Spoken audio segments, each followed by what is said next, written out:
మరి ఆ 959 టీఎంసీలను మనం వాడుకోవాలి కదా. ఇవాళ పైకి ఏం మాట్లాడుతున్నారు, లేదా ఇవి సముద్రంలో కలిసే నీళ్ళు అంటున్నారు. సముద్రంలో కలిసే నీళ్లు కావు ఇవి.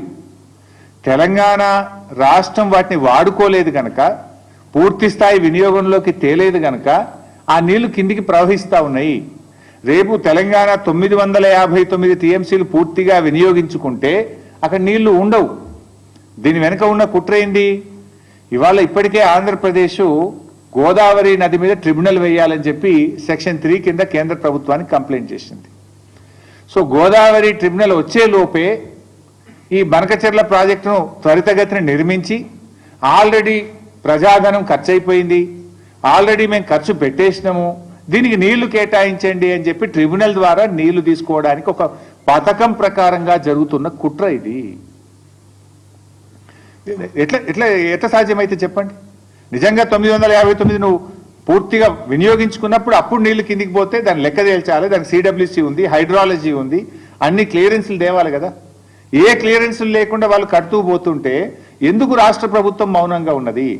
ఎందుకు రాష్ట్ర ప్రభుత్వం దాన్ని అడ్డుకోలేకపోతున్నది?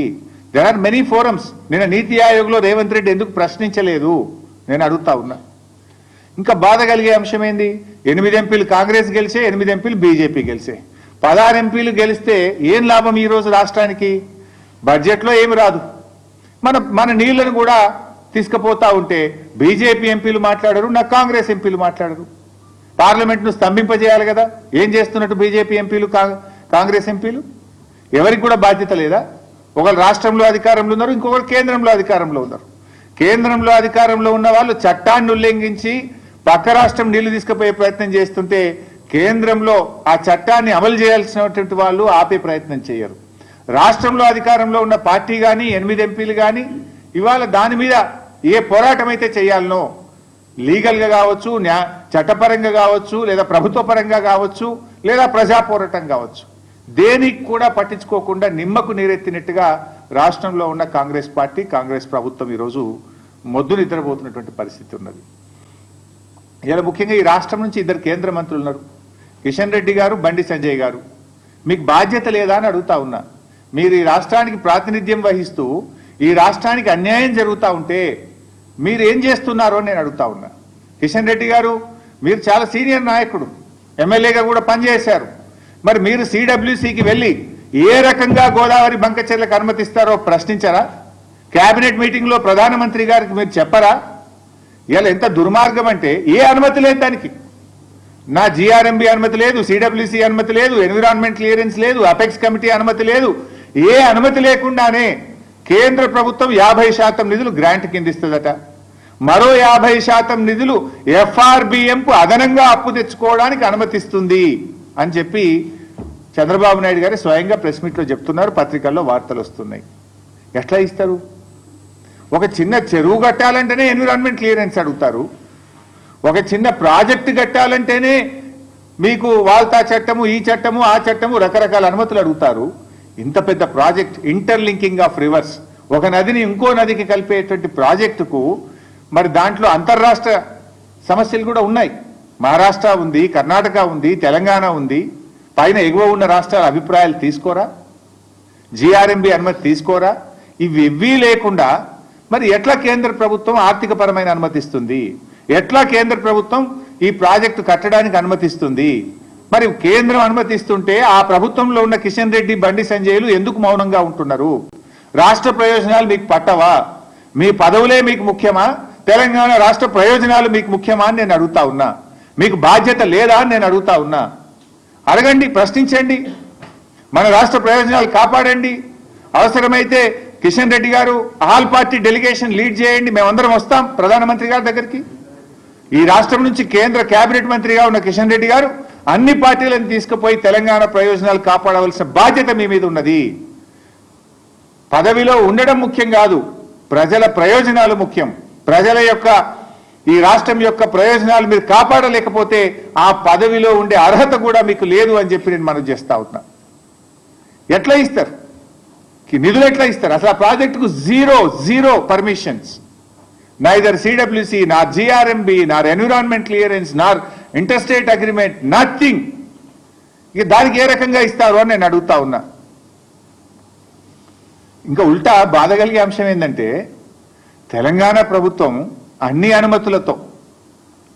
అనుమతులతో మనం కాళేశ్వరం ప్రాజెక్టును త్వరితగతిన పూర్తి చేయాలి, తెలంగాణ ప్రజల రైతుల దాహార్తిని తీర్చాలని చెప్పి మనము కేంద్ర ప్రభుత్వ సంస్థల నుంచి అప్పు తెచ్చుకున్నాం.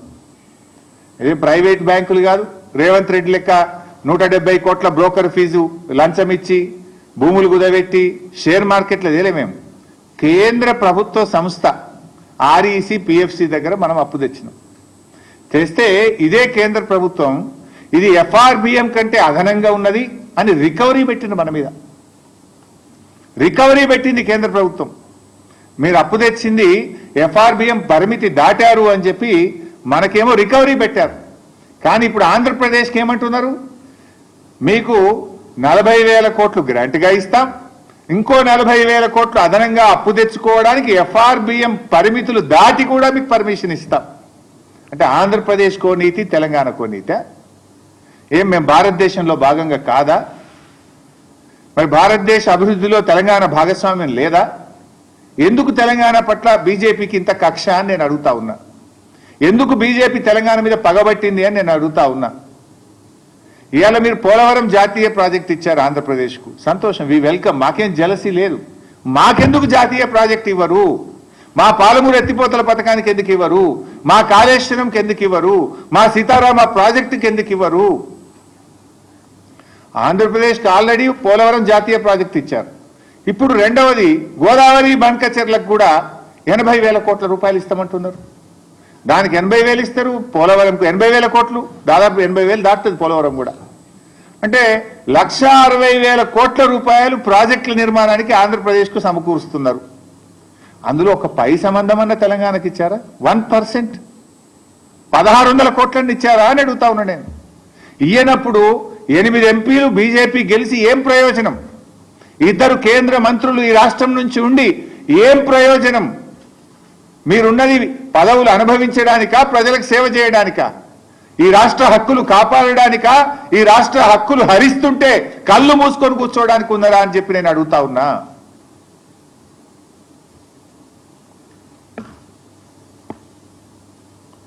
ఇలా బీజేపీ తెలంగాణకు ద్రోహం చేస్తూ ఉంది.